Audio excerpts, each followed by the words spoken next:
Hello. Today's guest is an author, radio talk show host, Afrocentrist, social and civic activist. She's a civil and human rights advocate and co-founder of the Organization for Black Struggle. She sits on many boards and is a member of many other organizations. Today's guest will be Jamala Rogers. Would you be joining Jamala just after this?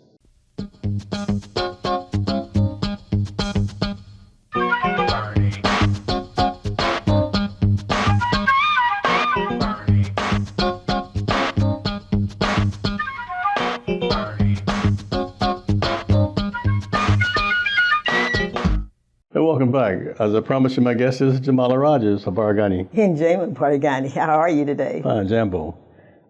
Everything good? Yeah, everything's good. I mean, considering I feel like I'm good and centered. I don't know about the rest of the world, though, based on the November election.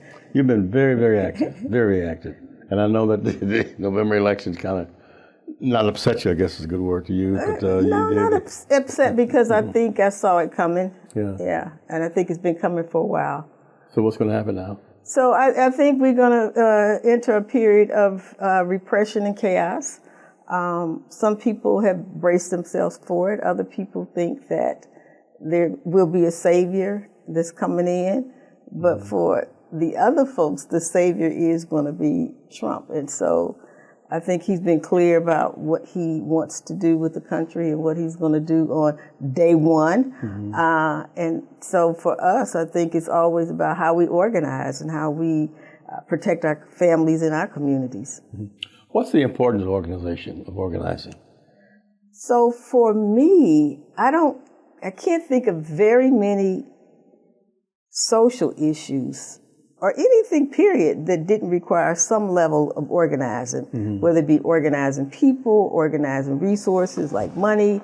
But I think it's very difficult to just do things on a scale that doesn't require mobilizing and organizing people. And I think for us in this country, and I'm saying this about the social movements, we haven't done the best job of educating people about the system that we're under and how we can do better at pulling those systems out of our lives so that we start to reimagine and recreate systems that are more humane. I mean, I can't put it any other way, more humane. Because, for example, if you think about one of the first priorities of the president-elect is going to be mass deportation. Well, first of all, that's going to be expensive, so that's going to be at the taxpayers' dollar. But also, how do you manage that? I mean, there are some people. Round them up, huh? And that's exactly what I've been thinking. They're going to round them up, but I think it's going to be much like when they were rounding up runaway slaves. So enslaved people ran away, but there were also free people. They got rounded up like everybody else, because you see some black folks round them up. And even if they showed papers, they still say round them up. And I always remind people that's where the movie 12 Years a Slave came from. That was based on a true story. So I don't know how somebody that looks like they came from Mexico that was born here doesn't get rounded up, and then once they get wherever they're going to get deported to prove that they're an American citizen. So that part I see as being very chaotic and very disruptive. I mean, can you imagine? Having to carry papers. Yeah, well, that is probably going to be the least of their worries. I think, the disruption is going to come when they get pulled out of the economy, when they get pulled out of their communities. And this is what I've actually heard from people who are doing immigrant organizing, and it's like you don't see them because they're invisible in terms of immigrants, because they work quietly. They try not to, and I'm not even talking about the undocumented ones. I'm talking about the ones that have papers still. Try not to ruffle folks' feathers because they know that they're already a target. And so you think about these people who work for rich white folks who are the gardeners or the housekeepers, pluck them out? Or are you going to, if you Senator so-and-so, you're going to say, don't mess with my people? So I just see like some uneven application of that mass deportation, but also I think it's going to be very disruptive. Speaking of organizations, you're a co-founder of the Organization for Black Struggle. That's correct. Tell us how that came about and when. So, one of the things for a number of us who came out of the student movement, who came out of the Black Power movement, there was a period of time in the 70s where there was just this lull. And some of us looked around and we said, there's nobody really organizing Black poor people, Black working class people. So, our trajectory had already been to organize that sector of folks because we were part of those folks. And so we founded the Organization for Black Struggle. There were 4 foundational pillars that we thought were important. One of them was, the prison industrial complex, which includes, police, courts, prison, workers' rights, women's rights, and youth development. Wow. And so those have been the 4 foundations that we have really tried to build and organize around. And I know there's other important ones like housing, healthcare, and those are integrated in the work that we do, but we don't think we have the capacity to do that, and there's other groups that do it so much better. So, yeah. 45 years? 45 years, and when we, Babatu Murphy and Khalid Mwendesha are the other 2 co-founders that are still living and that we can put our finger on. But we often look at the fact that, who knew when you're doing those kinds of things, you're doing it because not only it's from the heart, but it's a purpose. And so some things don't last 45 years. Some people don't last 45 years. So in many ways, we feel like we're humbled by the fact that we're still here, that we have a credible relationship in the African American community, and that people still see as a trusted messenger of whatever's going on in this country and in this city, because a lot of times, you need somebody to help filter the BS. And so, particularly when we just finished the election, folks will say, who should I be voting for? I got all this stuff. I don't understand this stuff. You got all these ballot initiatives. You got all these amendments and confusing language. So we always try to put out a voter's guide and educate people about why we think should vote for this, or why this person should not be reelected. But, I've always felt honored in the spaces that I'm in that people still look to us for political direction and guidance. Well, apparently you're fulfilling your mission. I understand that there's a program coming up very, very soon. Yeah, we're going to have the 45th anniversary. We always have it on the last Saturday in January, and sometimes that's a nail biter because of the weather. Yeah. But this year we'll be bringing Robin Kelly in, who is a nationally known writer, radical author, just a good brother who constantly is analyzing the conditions in this country. And Robin Kelly will be our keynote speaker on January the 25th. And it's a dinner program, and this year is a little bit different because it's going to be virtual and in person. So when you come in person, you get the ambiance and the dinner. Yeah. But you can certainly, if you're around the country, and if you can't make it, you can join us virtually.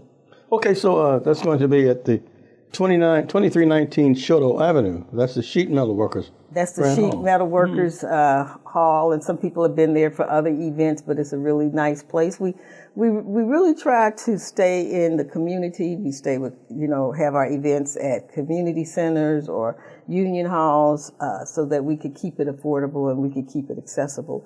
So we'll be at the Sheet Metal Workers Hall at 4 o'clock on January 25th. How can they get more information or get some tickets? So, you can go to our website, www.obs-stl.org, or you could just, put in Google the Organization for Black Struggle, and it'll take you to the website. Everybody must register. We won't have any tickets at the door because we have to do a pre-count, but we are looking forward to it. We're very excited about it. Also, this year we'll have a commemorative edition. It won't be like your traditional ad book that's part of the program book. It's going to be like a tabloid that we will publish in February that has some of the history, pictures, and also the ads. So it'll be a combination of different things that we hope people will keep to say, oh, this is some of the things that, and it'll only be some, because 45 years, that's a lot of stuff. But we're going to pick up the highlights so people can know the full depth and breadth of what we've done and accomplished. We're at the New Life Evangelistic Center at 2428 Woodson Road in Overland, Missouri. Our guest is Jamala Rogers, and we'll be right with Ms. Rogers after this. I want to wish each and every one of you a very Merry Christmas, and we have a special gift that we'd like to send to you. You can even get a number of copies of this. It's a New Life Zoe free paper. It's an exciting paper that's got all kinds of stories from homeless people in it. In addition to that, inspirational articles concerning Christmas and just a whole lot of things. And we'll send this to you, of course, free of charge. Or you can drop by our headquarters here at 2428 Woodson Road in Overland, Missouri, and pick up a bundle of them if you want and help distribute them to your family and friends. They're a great tool that share the love of God in a very special, powerful way. It talks about how you can help the homeless, how others can help the homeless lives that are being touched, and the true meaning of Christmas. So again, it's totally free of charge. If you'd like a copy, simply contact us here at the New Life Evangelistic Center. Write me and you can just request a copy. Or if you have a number of them, you can contact us at P.O. Box 473, St. Louis, Missouri. That's 63166. And remember, we're here to help you and your family, the hurting and the homeless in this community, through the love of Christ. When you partner with New Life Evangelistic Center on this holiday, your gift makes an even greater impact on the lives of the thousands of people who are being interacted with NLEC's team every single day. You impact and give hope to so many by partnering with us. You can do this in a variety of different ways. We try to make it as easy for you to get involved as possible. Call 314-421-3020 to learn about all the different events that you can come and volunteer at and get involved in. We also want you to partner with us by giving. Go to nlecstl.org/give to make an impact. You can also do that through our app, through text to give, through the mail, and through our social media platforms. When you partner with New Life Evangelistic Center, you are doing Christ's work. You are His hands and feet in the lives of the poor and homeless. Welcome back. My guest is Jamala Rogers, and she holds so many titles. But right now we're talking about her organization, the Organization for Black Struggle. Jamala, are you the only group that's presenting this 45th anniversary? So our youth group, which initially started just as the OBS youth group, eventually morphed into, they got their own name, their own mission, their own youth creed, and when we kind of smile at that because one of our tenets is self-determination. So it's like we want to be our own thing, and so the two groups, the Organization for Black Struggle and its youth organization, the Youth Council for Positive Development, we both are celebrating, and so that group has been young people developing and growing. In fact, the MC with you this year, and Bernie's going to be the MC, is Saidia Murphy, who grew up in the Youth Council. My baby almost. Yeah. So she's a mother and of a teen, and so it just makes you remember how long you've been at this when you see the young people growing up. And some of them even are grandparents, so that's how long we've been at this. So the Youth Council are young people that have been developed over the years. And when we think about longevity and think about sustainability, those are the components that we think and will help us continue to stay and be viable and be relevant. I mean, for me, that's the big thing, because I think there's organizations around now that people may not think are relevant, but they feel like they got to be there. And so I think at the point that we don't think we are relevant, then we should probably just have a discussion about closing the doors and passing it on to folks who are better equipped. But right now, people, see us as a beacon. They see us as an organizing mode and also an organization that can be trusted. So to me, those are components that are really important. People have to trust you. So the Youth Council will be continuing when you and Baba too. Well, we hope. I mean, at that Karima point, they won't be retired. the youth council. They will be The adults. that have come out of that. They'll be Yeah, and they understand what we try to do, what we want to do, and they also understand the system that we're trying to transform. So I think that there are other groups out here that are doing that kind of work, and you know, a lot of them we network with. So I'm comfortable that, you know, the young people will pick up the mantle. What I'm less comfortable about is how adults are going to position themselves to support young people. And I've been talking about that for some years now, but because the fact of the matter is that young people depend on adults, caring adults, enlightened adults, for them to kind of go through that childhood part, to be responsible, caring adults. And they'll become the elders. Yeah, they become the adults and obviously become the elders, because now I'm an elder, and I think about, wow, I remember when I was just starting on this path, and I was looking to elders, so I know what that feels like, and you want somebody that you know and trust. The 45th anniversary celebration. Here is a person, and actually in person and virtual. The theme, Freedom Dreams, Unblocking the Black Radical Imagination. Tell us about that, how they came about. So Robin Kelly wrote a book, a few years ago. It was called Freedom Dreams, the Black Imagination. And what he was challenging us to do is to rethink the way that we look at ourselves, our lives, our communities, and the country that we live in.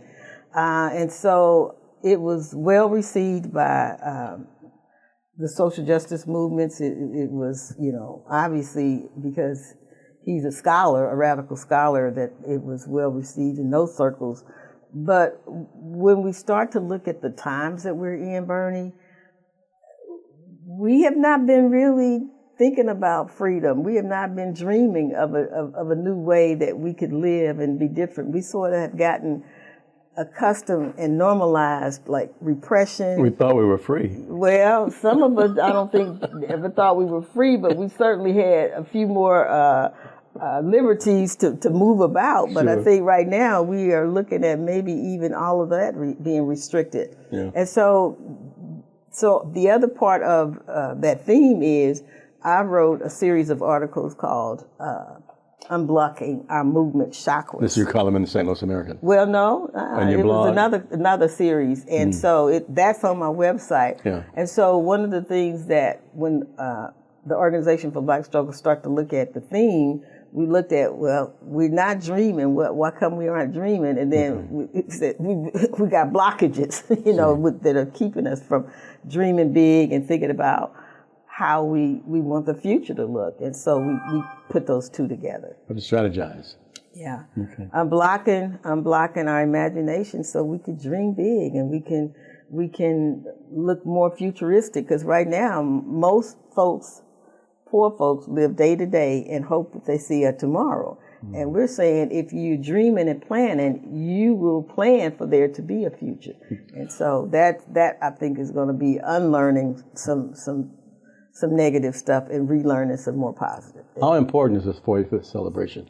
Well, for us, it's important because the other thing I think about, Bertie, I'm like, damn, we're 5 years from being 50.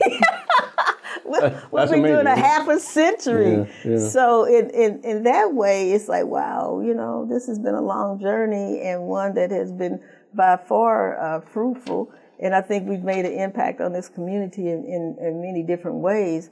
So 45 is a big deal. And so we want people to be a part of it because we could not and have not done any of this work without the community being totally behind us, particularly when you look at transformational things like bringing local control of the St. Louis Police Department back. That could not have been done by one organization.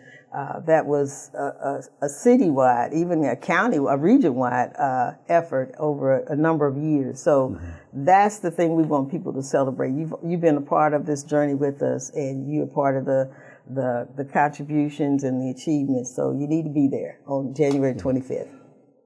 How can they get more information and exactly what This is your main fundraiser, is that correct? Yeah. Well, we have a fundraiser in July called the Phone-a-thon, which we don't do so much the phone thing anymore because people don't answer phones anymore. Everybody got a cell phone. But it is a major fundraiser for both Youth Council and for OBS. And so, the phone number is 314-367-5959. And just a little bit slower. Yeah. You can also go to the website, just put in the Organization for Black Struggle. It'll take you to the website where you can see what's going on, some of the history, and also lots of information now about the anniversary celebration. Okay. So that's going to be what date? This is going to be Saturday, January 25th. That's next year, 2025. I can't believe we through with this year, but 2025, a new year. And we'd like to see, even though it's as cold as out on the Dickens, we like to set the tone for the year, the political and social tone. And so that's another thing that is important to us. How do we set the tone? How do we help, chart a path for this year, particularly given the new president and what he has in store for us? It's 2319 Shoto Avenue, Sheet Metal Workers Grand Hall. The Grand Hall is a very nice place. It's big and roomy. And, we're going to also announce, the Jamala Rogers Young Visionary. And so I was going to ask you about that. That'll be part of it. We're not going to say the name now because it's not completely confirmed, but that person will be named at the anniversary. Jamala Rogers is my guest. We're talking about the 45th anniversary of the Organization of Black Struggle. And we'll be right back with Jamala Rogers after this. It's so cold out there. And daily the teams at New Life Evangelistic Center are going out to people, many of them sleeping back in the woods, vacant buildings, everywhere and anywhere they can lay their head. And on Christmas Eve, we're giving each and every one of you an opportunity to join us in a special caravan of caring people that are going to leave 1411 Locust at 3 p.m. as we go out to the campsites where the homeless are living at, whether it's out in the woods or whether it's in the vacant buildings or in the tents, wherever they may be. So if you'd like to join us, call us at 314-421-3020. Go online, learn more about the work of New Life Evangelistic Center at newlifeevangelisticcenter.org. We'll start at 3 p.m. You can stay as long as you want, all the way through the evening, as we help people that are out on the streets through the love of Christ. Pray for this outreach of the New Life Evangelistic Center. If you physically can't go with us, then please send your much-needed gifts so we can get the necessary supplies. It's New Life Evangelistic Center, P.O. Box 473, St. Louis, Missouri. That's 63166. We'll be returning to our guest after this word about Percy Green II. Percy Green has been involved in several landmark actions related to civil rights, and the most famous of these two took place in St. Louis. The first involved the construction of the Gateway Arch, and the second involved the Veiled Prophet Ball. On July 14, 1964, Green and Richard Daley, a white college student, scaled the Gateway Arch to protest the exclusion of blacks from federal contracts and jobs related to the construction of the arch.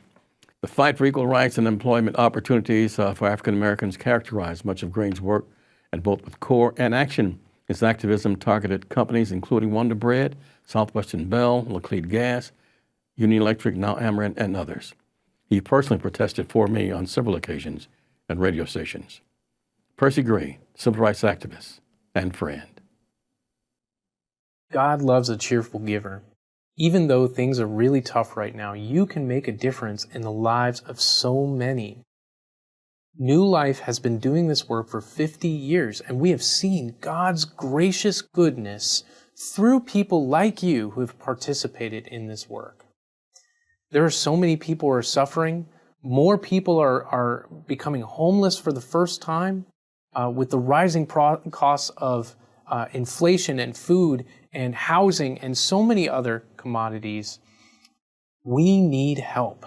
You can make a difference today in the lives of so many by giving your tax-deductible gift to P.O. Box 473, St. Louis, Missouri. Or go to newlifeevangelisticcenter.org or call to get involved in this incredible work. Welcome back. My guest is Jamala Rogers. Jamala, your books, how are they doing? Tell us about them. Well, I haven't written anything. You know, Ferguson is America is 10 years old. Yeah. And so we did a reissue based on that. And so we got a few books left, but you know, we probably will have some at the anniversary celebration because all the proceeds go to the Youth Council. Okay. But yeah, so people keep saying, when's the next book? And I keep saying, because it is time consuming. It is, you know, you got to do research. You got to have some blocked off time. But yeah, and that was young people that pushed me to do that. Like, how do we get to a Ferguson? And so I try to lay out historically what has happened in the region that would have a combustion like that at that time, based on a young black man being murdered by police. And that young man was Mike Brown. So Mike Brown and other folks like him are always in my head about, like, what do we need to do to prevent that from happening? But yeah, so when we bring people together, we also want people to be thinking about, if they're not a part of an organization, how do they join? If not OBS, join some organization. And I'm thinking that, you know, while we were on break, what organization is as old as we are? And the only one I could think of is the St. Louis Black Repertory Theater, which I think might be 48. This is their 48th season. So it, you know, the longevity is a long, rocky road, and I'm sure Ron Himes will agree with me on that. But we are going into the future, going into the new year with lots of high hopes and optimism about what we can do.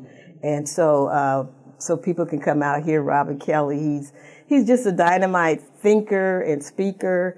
He will be in person, so he's not the virtual. Okay. He will be there. It's the virtual participation of other people, because we got supporters all around the country that we would love to have be a part of this. And so we want people to join us on January 25th, Saturday, 4 o'clock. Dinner served, and the main event is going to be Robin Kelly. Good. So they can get tickets. They need tickets. You said you're not selling tickets. The tickets are virtual, so you got to have you got to do the online registration, and it's fairly simple. That's also where you can buy your pay for your ad, but also, you know, people can purchase tables. If you got an organization and you want your table of 8, you can also get that online. So all that information is right there for people to check out. That's good. So once again, the phone number they can reach you? The phone number is 314-367-5959. We have about 2 minutes left, Jamala. Is there anything that you want to talk about that I haven't asked you about? Well, I think, you know, there's so much going on in the city and the country. We got some elections coming up locally. We got the mayoral election. So there's lots of things that people can be involved in. And we always think that people should feel like they're a part of the society that not only is extracting their labor, but also is extracting their money for taxes. Yeah. So you have an obligation to make sure that those dollars are used wisely. And so sometimes elections are exciting, and we want people to be involved in that, because these people are going to be making decisions for you. You know, I'm hearing about some of the things that the new governor is doing that are quite disturbing.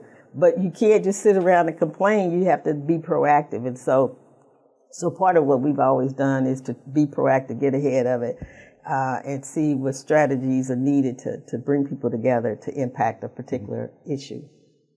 Is OBS looking for membership? Oh, we're always looking for membership. And so, you know, people also on the website can join up, find out, you know, what it means to join. We have an orientation process.